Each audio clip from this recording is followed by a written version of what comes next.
Es evidente que aquí y en la mayor parte de situaciones de molestia, de mala calidad de aire interior, si descartamos la presencia de contaminantes, casi todo tiene su solución en una buena ventilación. El problema es que hay sitios que no se pueden ventilar con facilidad, pero en general todos estos problemas que arrastramos de contaminación química y sobre todo de contaminación química y biológica, pero sobre todo de contaminación por efectos, digamos, térmicos, la ventaja más importante es la ventilación. Por eso, a continuación, vamos a entretenernos a hablar un poco de lo que es la ventilación y climatización, es decir, de las unidades dedicadas a ventilar un local y a establecer unas condiciones de confort ambiental, controlando la temperatura y controlando la humedad del local.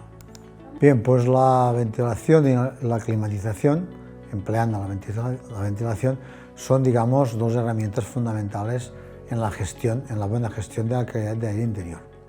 Normalmente, al aterrizar en un problema de estas circunstancias de calidad de aire interior o síndrome de edificio enfermo, lo más probable, de entrada, son las deficiencias en el diseño, funcionamiento y mantenimiento de los equipos de ventilación y acondicionamiento de aire.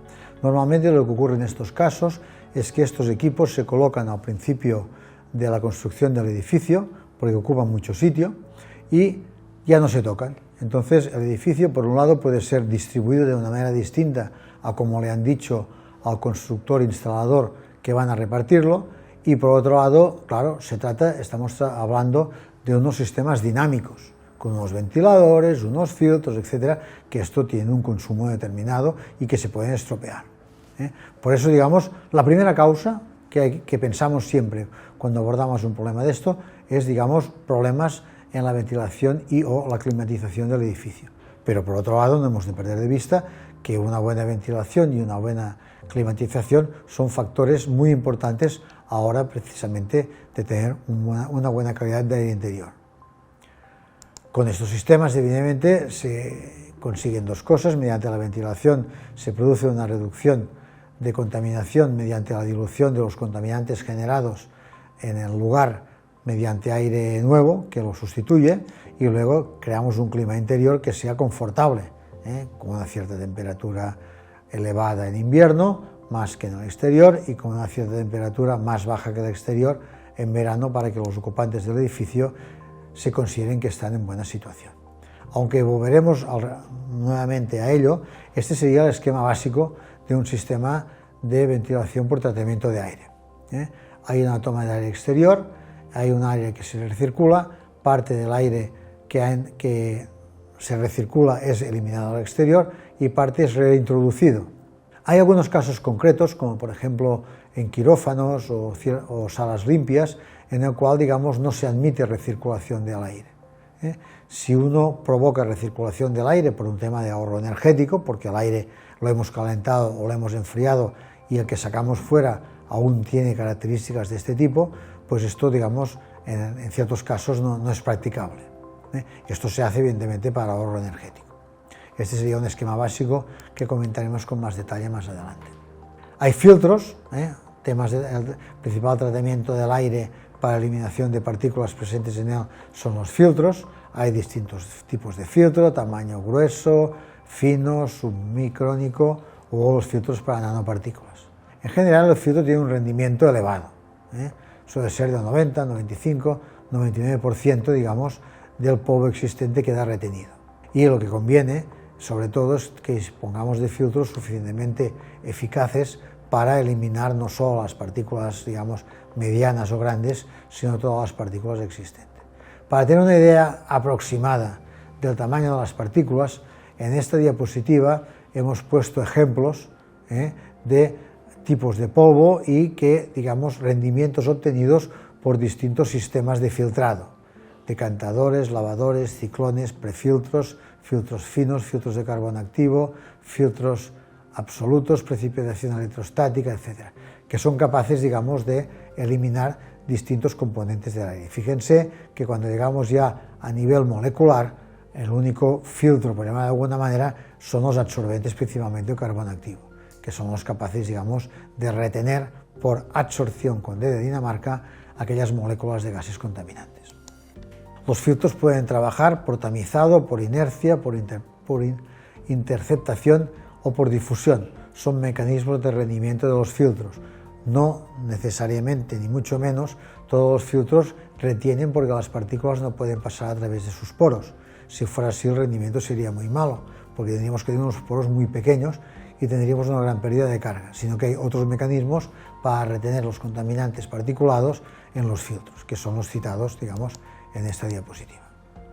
Se llama eficacia de captación el porcentaje de polvo retenido, digamos, en el mecanismo. Hay filtros de eficacia media, filtros normales o verdaderos y filtros absolutos usados en quirófanos y salas limpias. Estos filtros absolutos tienen una particularidad, además, que generan una esterilidad del aire. La utilización de un filtro EPA o ULPA de altas características hace que el aire que ha pasado a su través carezca totalmente de agentes biológicos. Son los llamados filtros absolutos. Pérdida de carga.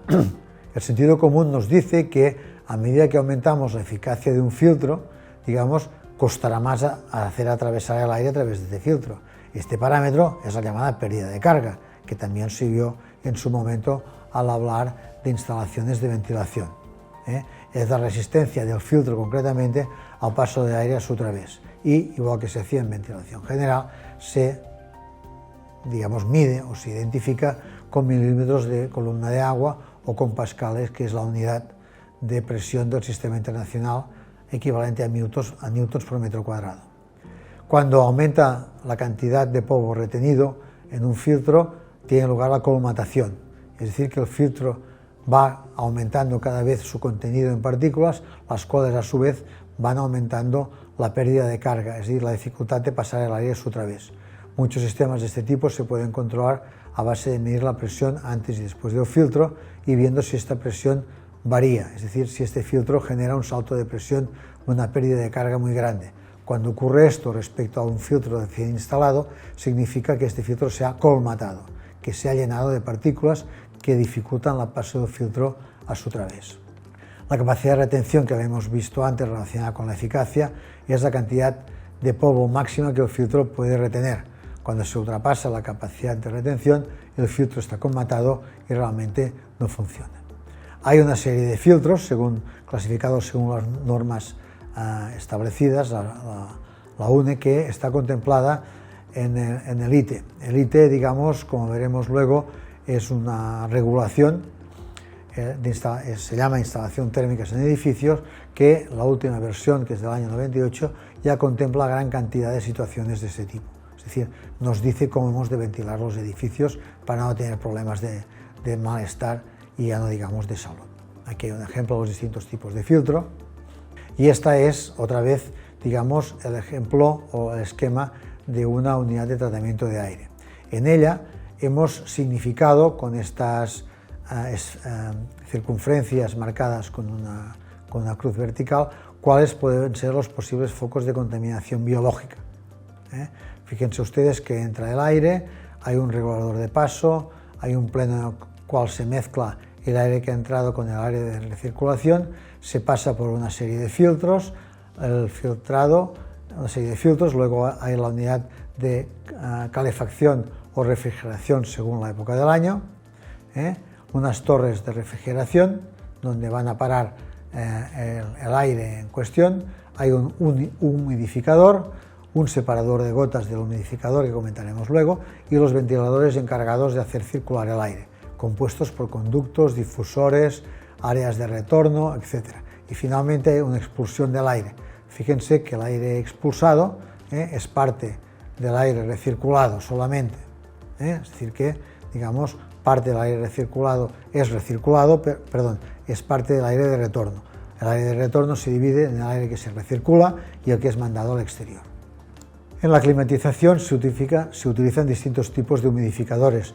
Esto hay que comentarlo porque, por un lado, la humidificación es necesaria.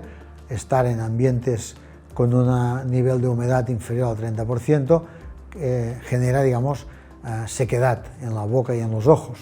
Cuando uno se desplaza a alta montaña, por ejemplo, la primera noche probablemente le costará dormir porque la humedad suele ser muy baja en estos sitios. Para paliar este problema, en los sistemas de condicionamiento de aire se utilizan los llamados humidificadores. en el dibujo se presentan 4 tipos distintos de humidificación, mecanismos, digamos, que hacen que el aire que se nos suministra al sistema una vez tratado tiene un nivel determinado de humedad.